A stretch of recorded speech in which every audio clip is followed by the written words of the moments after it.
tremenda hostilidad contra su fe. Si usted va a una clase de filosofía, se lo puedo asegurar, su fe será ridiculizada. Vivimos en una época de un acelerado escepticismo, humanismo y cientificismo.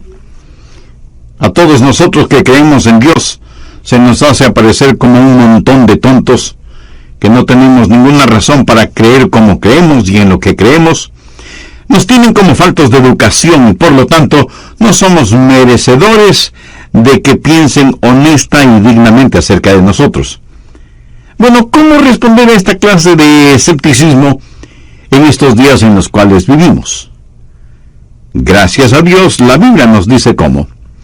Busque por favor Primera de Pedro, capítulo 3, desde el verso 10 hasta el 17.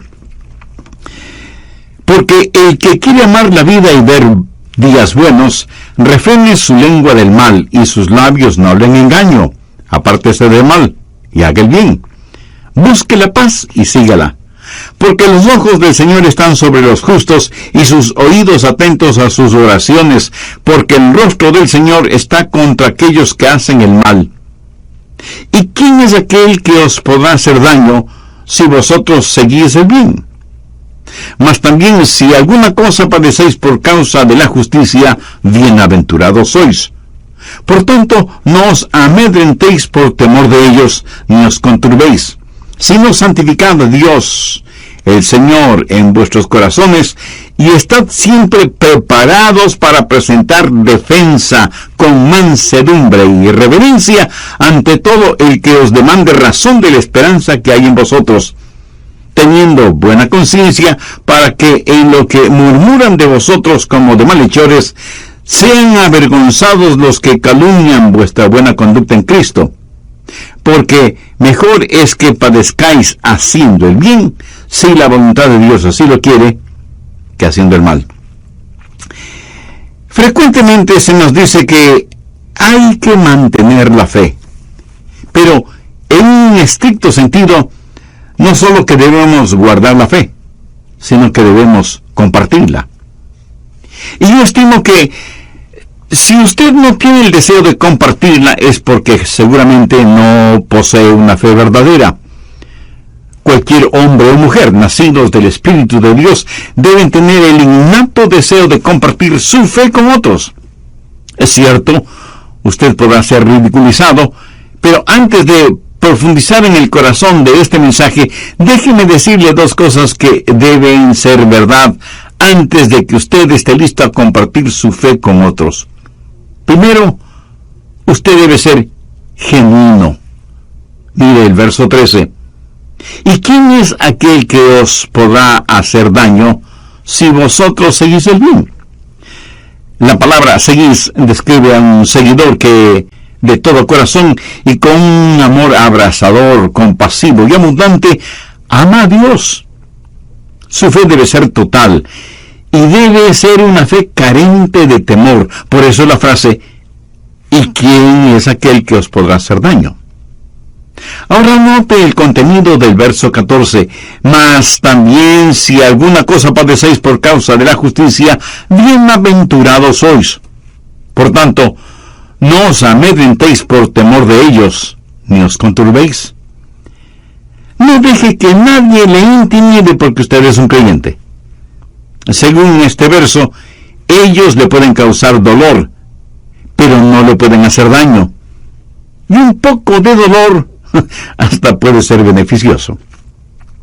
Por lo tanto, no tenga temor de ellos. Tenga una fe firme, una fe valiente, y ponga a Jesucristo en el trono de su corazón. Mire lo que dice el verso 15. Sino santificad a Dios, el Señor, en vuestros corazones. El mundo no está esperando una nueva definición del Evangelio, sino primordialmente una nueva demostración del Evangelio. Si usted es un creyente cristiano, sea uno genuino y real, y esté listo. Vea lo que sigue diciendo en el verso 15. Y estad siempre preparados para presentar defensa con mansedumbre y reverencia ante todo el que os demande razón de la esperanza que hay en vosotros. Cuando la gente vea que usted es real, cuando vean algo en usted que no pueden explicar, le preguntarán por qué cree lo que cree y por qué actúa como actúa.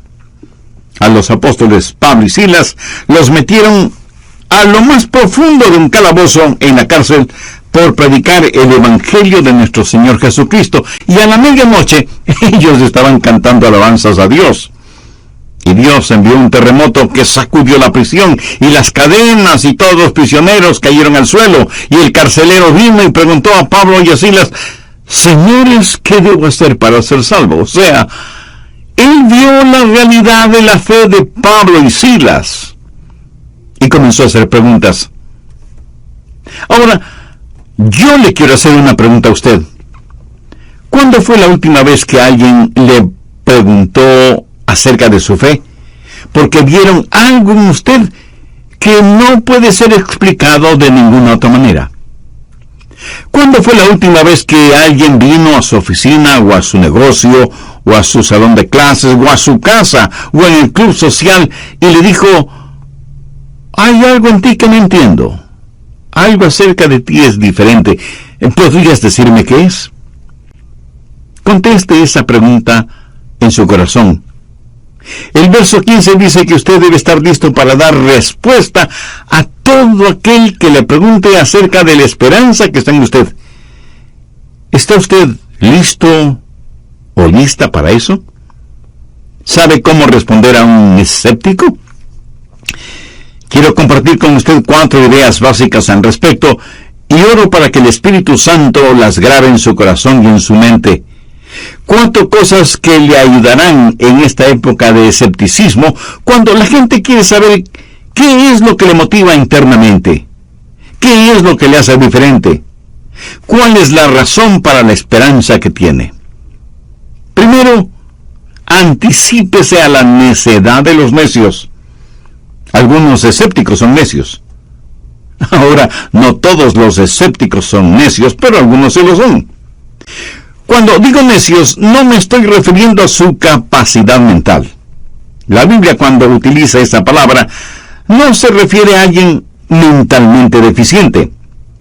Más bien es una descripción de alguien que es moralmente depravado, espiritualmente ciego y éticamente desviado. Por ejemplo, en el Salmo 14:1 leemos: dice el necio en su corazón, no hay Dios. Escúcheme. Cuando usted se encuentre con un necio y él le demuestre su necedad, no argumente con él. Dígale lo que Dios dice en su palabra y siga su camino. Y este punto lo aclara muy bien Proverbios 16:4. Nunca respondas al necio de acuerdo a su necedad. No se ponga a debatir con él. Sí, usted puede testificarle, pero no argumente con él. ¿Cuál es la razón para no hacerlo? La segunda parte del verso 4 dice: para que no seas tú también como él. Usted se sorprendería de saber cuánta gente quiere debatir conmigo, pero no me presto para eso. Si alguien quiere saber y quiere ser razonable, yo razonaré con esa persona. Pero tengo como filosofía el nunca argumentar con un necio, porque quienes están a nuestro alrededor a lo mejor no saben quién es quién.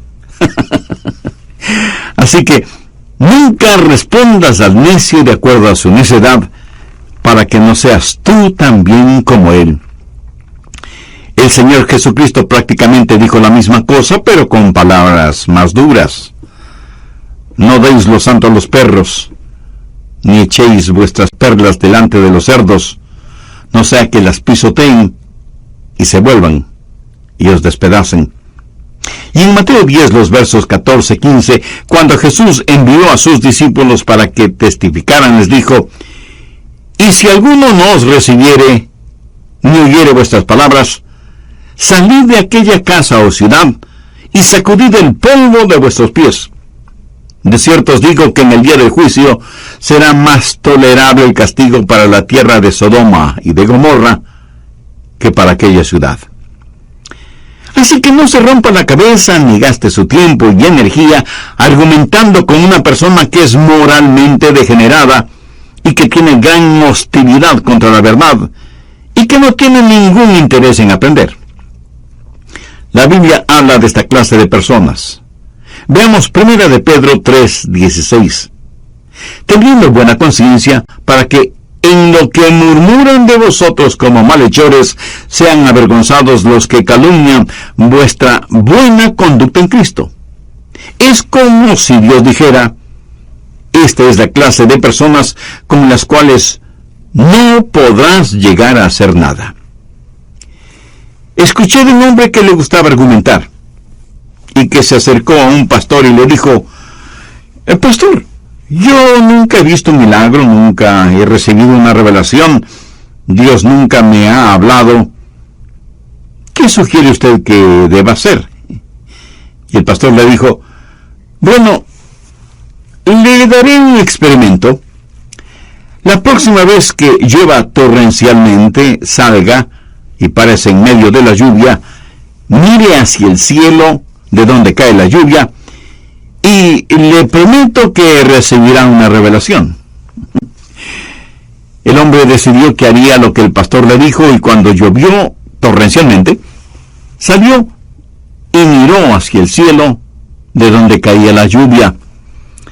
Más tarde fue donde el pastor y le dijo: usted me dijo que tendría una revelación.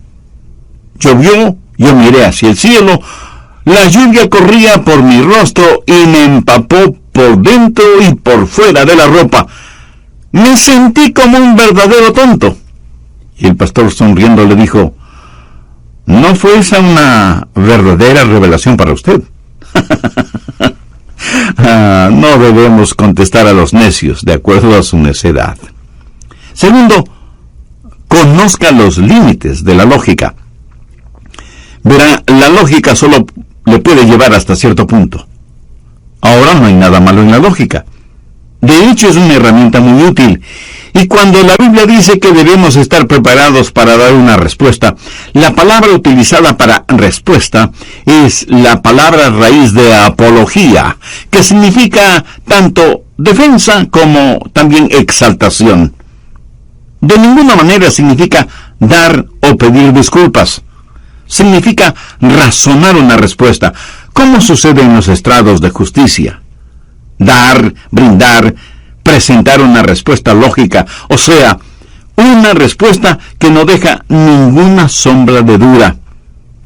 Rápidamente busque Isaías 1:18. Venid luego, dice Jehová, y estemos a cuentas. Esa es la invitación de Dios para que razonemos con Él. La lógica es una herramienta útil, pero usted debe aprender los límites de la lógica cuando trata con un escéptico y recordar al mismo tiempo que la lógica solo le puede llevar hasta cierto punto. Veamos si puedo ilustrar este punto. Supongamos que usted quiere viajar a Europa desde los Estados Unidos, y en su automóvil usted llega hasta uno de los muelles en la ciudad de Nueva York. Por supuesto que no hay ningún puente que cruce el océano Atlántico, así que usted deja su automóvil seguro en algún estacionamiento, compra un pasaje aéreo y en ese avión usted va hacia Europa. Ahora, su automóvil es excelente, pero solo lo pudo usar hasta cierto punto, y para llegar a su meta usted tiene que utilizar otro medio de transporte. La lógica es como eso. Es maravillosa, pero solo le puede llevar hasta cierto punto. Y cuando llega a un abismo que es demasiado ancho como para que pueda cubrir esa distancia con un formidable salto, entonces la fe debe volar. Pero no hay nada de malo en la lógica. Y Pedro dice que debemos estar preparados para dar razón, explicar a aquellos que nos pregunten acerca de nuestra fe. ¿Cuáles son las razones para creer en Dios, tal y como lo hacemos? Muchas. Por ejemplo, la creación. La creación es una excelente razón. Anote Romanos 1, versos 19 y 20. Porque lo que de Dios se conoce les es manifiesto, pues Dios se lo manifestó. Porque las cosas invisibles de Él, su eterno poder y deidad, se hacen claramente visibles desde la creación del mundo, siendo entendidas por medio de las cosas hechas, de modo que no tienen excusa. Todo, absolutamente todo lo que existe en el universo, tiene un sello que dice, hecho por Dios. Y la lógica nos dice que de la nada se produce. Existió un humanista, Carl Sagan, y este hombre, que no creyó en el Dios de la Biblia, ¿cómo explica la existencia del universo? Permítame citar lo que él escribió al respecto.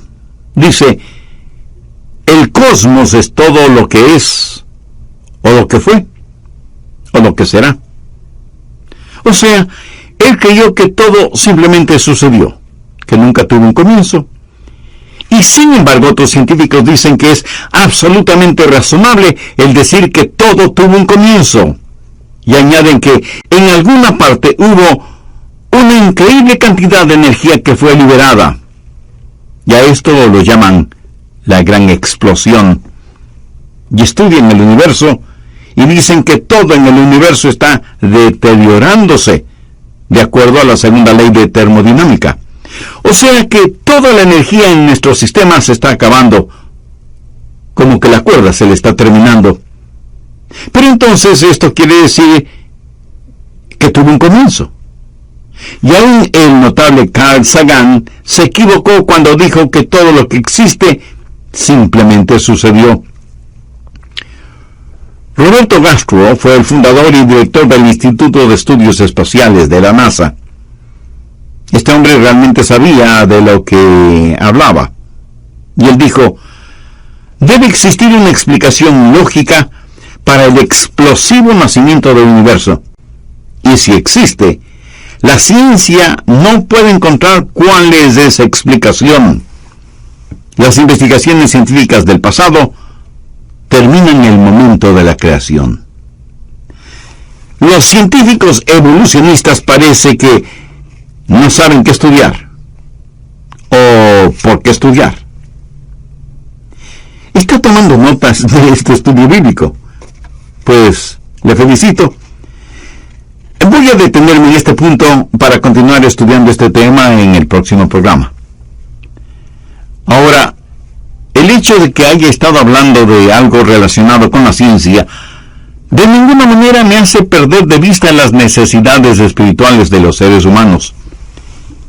Es muy posible que muchos de ustedes, amigos oyentes, aunque tengan interés en la ciencia, también tienen profundas inquietudes espirituales. Por eso le pregunto, ¿ha recibido a Jesucristo como su Salvador y Señor? ¿Sabe que usted es un pecador? La ciencia dice, todo esto está sucediendo, pero mi querido amigo, Dios es el porqué. Y Dios es lo que el científico no puede explicar. Y como no lo puede comprender ni explicar, simplemente lo niega. El argumento a favor de Dios proviene sencillamente de la creación. Otro argumento a favor de Dios es el diseño. No solo que tenemos una creación, sino que tenemos una infinitamente compleja creación. Y cuando usted tiene cualquier tipo de diseño, la lógica dice que si hay un diseño, debe haber un diseñador. Lógico, ¿verdad? Por ejemplo, hablemos de la casa en que usted vive. ¿Cree usted que esa construcción surgió así como así? ¿O cree que intervino un arquitecto? Lo más seguro es que un arquitecto diseñó su casa. Cuando usted compra un reloj de cualquier marca o modelo, ¿diría que ese reloj simplemente apareció? ¿O que hubo alguien que diseñó y fabricó ese reloj? Y cuando usted observa una hermosa pintura al óleo, usted de inmediato quiere saber el nombre del artista pintor. Y si esta creación universal tiene un diseño, No tengo que ser súper inteligente para saber que debe haber un diseñador. Y mientras más complejo es el diseño, más importancia adquiere el diseñador. Y entonces entendemos que Dios es un Dios todopoderoso porque Él diseñó todo cuanto existe en el universo. Es interesante el ver los esfuerzos que hacen algunos hombres para no creer en lo que es tan obvio. Hace unos 10 o 15 años atrás, leí en un periódico lo siguiente: los científicos han creado la vida en un laboratorio. Y aunque yo no creí eso, pensé que no estaría por demás de leer el artículo, que estaba escrito desde un punto de vista humanístico, lo cual significa que sus promotores piensan que Dios ya no es necesario porque ahora hemos creado la vida en un laboratorio. Y todo lo que esos científicos habían hecho en sus laboratorios fue crear algunos aminoácidos y creyeron que habían construido los bloques genéticos de la vida. Pero, ¿qué es lo que decía el periódico? Los científicos han creado vida en el laboratorio. Ahora, supongamos que mi papá es un maestro constructor y él puede construir hermosas casas, modernos edificios e imponentes rascacielos. Suponga que yo estudio lo que mi padre ha hecho y observo muy atentamente todo lo que él hace. Veo sus técnicas, sus métodos, y luego yo tomo sus materiales, sus herramientas, sus planos y diseños y construyo un endeble gallinero. Y cuando he terminado de construirlo con los materiales, con las herramientas y con los planes de mi papá, exclamo: ¡miren este gallinero! Eso es prueba de que mi papá no existe. ¡Qué ridículo! ¿No le parece? Bueno, eso es exactamente lo que los científicos han hecho en el laboratorio. Usaron los materiales de Dios, las herramientas de Dios, los planos de Dios, e hicieron, si lo comparamos con la creación, un endeble gallinero, y llenos de vanidad y orgullo proclaman: miren lo que hemos hecho. Mi amigo, cuando nosotros presentamos nuestro caso, ya sea una clase de filosofía en la universidad o donde quiera, usted no tiene que permanecer sentado en la última silla mordiéndose las uñas. Usted no tiene que ser intimidado. Usted no debe tener temor de sus adversarios. Sea osado y valiente. La creación dice que hay un Dios. El diseño dice que hay un Dios. Y la mismísima ley moral del universo dice que hay un Dios. Anote Romanos 2, versos 14 y 15. Porque cuando los gentiles que no tienen ley hacen por naturaleza lo que es de la ley, estos, aunque no tengan ley, son ley para sí mismos, mostrando la obra de la ley escrita en sus corazones. ¿Sabía que hay un sentido moral en el universo que no puede ser explicado aparte de la realidad de un Dios moral? En forma universal, todos los seres humanos saben que ciertas cosas son malas. Por ejemplo, el asesinato, la violación, el robo, etc. Estas cosas son malas en cualquier país del mundo. Es cierto que pueden haber excepciones, pero estoy hablando de creencias universalmente aceptadas y que nos dicen que el Dios que creó esas leyes morales es un Dios poderoso. El diseño proclama que Dios es inteligente y las leyes morales nos dicen que Él es un Dios moral. Ahora, no se olvide que la lógica tiene sus límites. Si alguien le dice: pruébeme que hay un Dios, ni siquiera lo intente, porque usted no puede probar que hay Dios. Así como tampoco nadie puede probar que no hay Dios. Y si porque no puedo probar que hay Dios, alguien me dice: bueno, usted es solo una persona crédula que cree que hay un Dios, yo le diré: ¿cierto? Soy un creyente. Y usted es un creyente también. Yo creo que hay un Dios. Usted cree que no hay un Dios. Y tengo fe de que sí lo hay. Usted tiene fe de que no lo hay. Escúcheme, lo que creemos es razonable, pero va mucho más allá de la razón. Evite la necedad de los necios y aprenda los límites de la lógica. Lo que creemos está enraizado en la lógica, pero va más allá de eso. Lo que creemos no está fuera de la razón, es más bien suprarrazonable. Tercero, recuerde la fuente de la revelación. Si usted va a conocer a Dios, si yo voy a conocer a Dios, Dios tendrá que revelarse a nosotros. Lo finito no puede entender lo infinito, a menos que lo infinito se manifieste y se revele a sí mismo a lo finito. Veamos 2 de Pedro 1, los versos 19 al 21. Tenemos también la palabra profética más segura, a la cual hacéis bien en estar atentos como a una antorcha que alumbra en lugar oscuro, hasta que el día esclarezca y el lucero de la mañana salga en vuestros corazones, entendiendo primero esto, que ninguna profecía de la Escritura es de interpretación privada, porque nunca la profecía fue traída por voluntad humana, sino que los santos hombres de Dios hablaron siendo inspirados por el Espíritu Santo. Sobre esta porción de las Escrituras quiero decir 3 cosas. Primero, la inspiración de la palabra de Dios. Miremos los versos 20 y 21. Entendiendo primero esto, que ninguna profecía de la Escritura es de interpretación privada, porque nunca la profecía fue traída por voluntad humana, sino que los santos hombres de Dios hablaron siendo inspirados por el Espíritu Santo. Ahora, ¿qué significa interpretación privada? La palabra privada se la usa unas 114 veces en la Biblia y significa algo propio. La palabra interpretación proviene de una palabra griega que quiere decir desamarrar o desdoblar o zafar. Entonces, lo que Pedro está diciendo aquí es que ninguna escritura se desamarra a sí misma. O sea, la Biblia no es como cualquier otro libro. ¿Cómo se originaron las escrituras? Verso 21. Porque nunca la profecía fue traída por voluntad humana, sino que los santos hombres de Dios hablaron siendo inspirados por el Espíritu Santo. Pedro está diciendo que los escritores de las Escrituras tuvieron metafóricamente sus velas desplegadas y el viento del Espíritu Santo sopló sobre ellos, llevándoles a su destino final.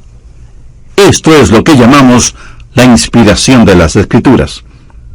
Ahora, no solo es suficiente el tener inspiración, sino que hay que tener también iluminación. Porque aunque las Escrituras sean perfectas, necesitamos tener la capacidad de entenderlas. Y Dios sabe eso. Veamos el verso 19. Tenemos también la palabra profética más segura, a la cual hacéis bien en estar atentos, como a una antorcha que alumbra en lugar oscuro, hasta que el día esclarezca y el lucero de la mañana salga en vuestros corazones. Esta escritura, que es inspirada, también ilumina, brilla en nuestros corazones, produce luz, como antorcha que alumbra en lugar oscuro. La palabra de Dios inspirada brilla en nuestros corazones y nos revela al Señor Jesucristo.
decir que el Espíritu Santo toma la cortina del escepticismo humano, la mueve hacia un lado, la sujeta con la estrella de la esperanza para inundar su corazón con la luz del Evangelio.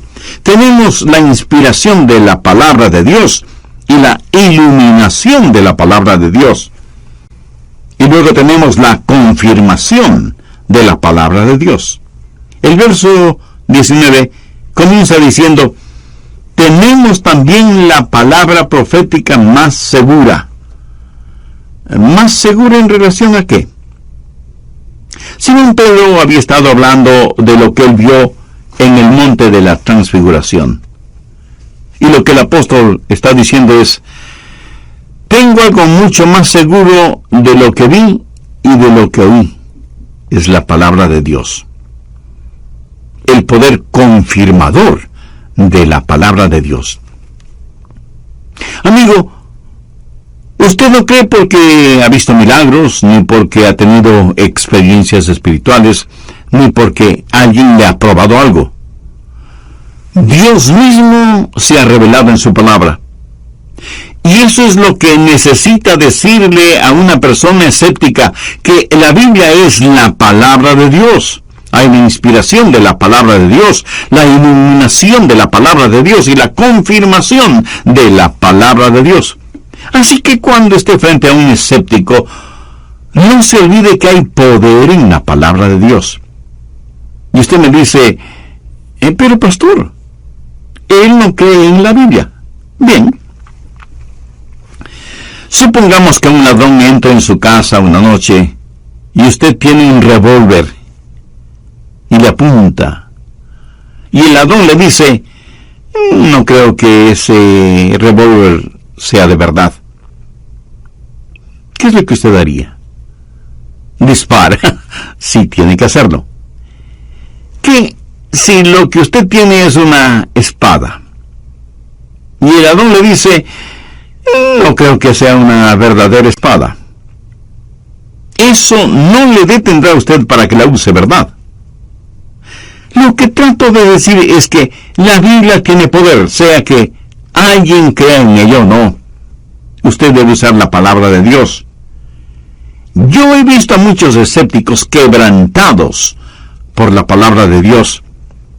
Veamos lo que dice Jeremías 23:29. ¿No es mi palabra como fuego, dice Jehová, y como un martillo que quebranta la piedra?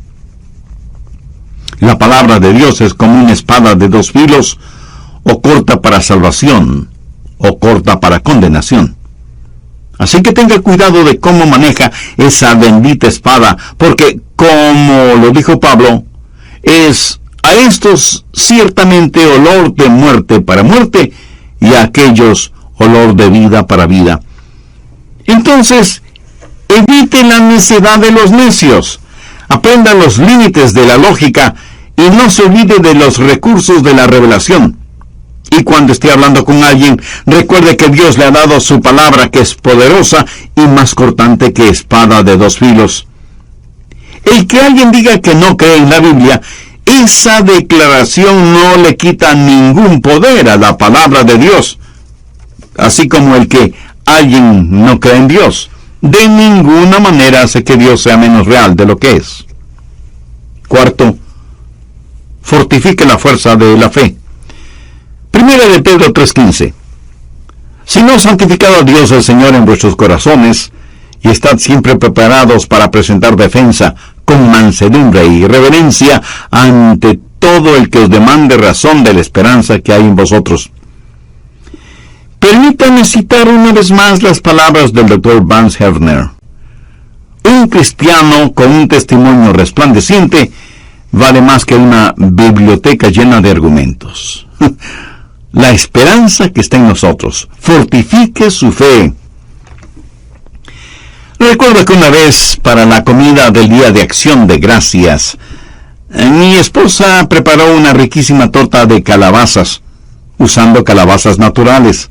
Nada de ingredientes enlatados. Yo me serví una porción y luego una segunda porción. Estaba tan rico.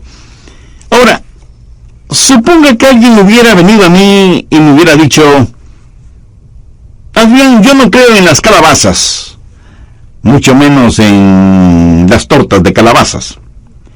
Pero mientras esa persona dice eso, yo estoy saboreando la torta de calabazas. Así que usted me puede estar diciendo que no cree en las calabazas ni en las tortas de calabazas, pero eso no me importa, porque yo tengo el testimonio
de las calabazas dentro de mí. La Biblia dice: probad y ved cuán bueno es el Señor. ¿Cómo contestar a un escéptico? Evite la necedad de los necios, aprenda los límites de la lógica, confíe en los recursos de la revelación y fortifique la fuerza de la fe. Deje que Jesús sea real para usted. Santifique a Dios en su corazón y esté siempre listo a dar una respuesta razonada de la esperanza que está en usted. Pero hágalo con mansedumbre y reverencia. No asuma la actitud de un pavo real espiritual. Necesitamos mantener nuestras cabezas erguidas en esta época en la cual estamos viviendo y dar gracias a Dios por esa bendita seguridad que tenemos. Antes de terminar este programa, permítanme preguntarle, ¿le gustaría conocer al Señor Jesucristo y ser salvo? Me apresuro en decirle que usted no se salva por ser miembro de una iglesia, tampoco se salva porque se bautice, ni porque dé generosas ofrendas o viva una buena vida. Todas estas cosas son buenas y tienen su propósito, pero ninguna de ellas, ni solas ni en conjunto, le pueden salvar. Si pudieran hacerlo, Jesús nunca hubiera tenido que morir en la cruz. Él murió para hacer por usted y por mí lo que nosotros, por nosotros mismos, nunca hubiéramos podido hacer: pagar con su sangre la deuda de nuestros pecados. Si usted confía en Él ahora mismo, será salvo. La Biblia en Romanos 10, versos del 9 al 11 dice: si confesares con tu boca que Jesús es el Señor, y creyeres en tu corazón que Dios le levantó de los muertos, serás salvo. Porque con el corazón se cree para justicia, pero con la boca se confiesa para salvación. Pues la Escritura dice: todo aquel que en Él creyere no será avergonzado. ¿Quiere depositar su fe en Jesús ahora mismo? Confiar en Él, no solo en su corazón, íntimamente, sino que está listo a testificar de Él públicamente. Entonces, le invito a orar conmigo una sencilla oración.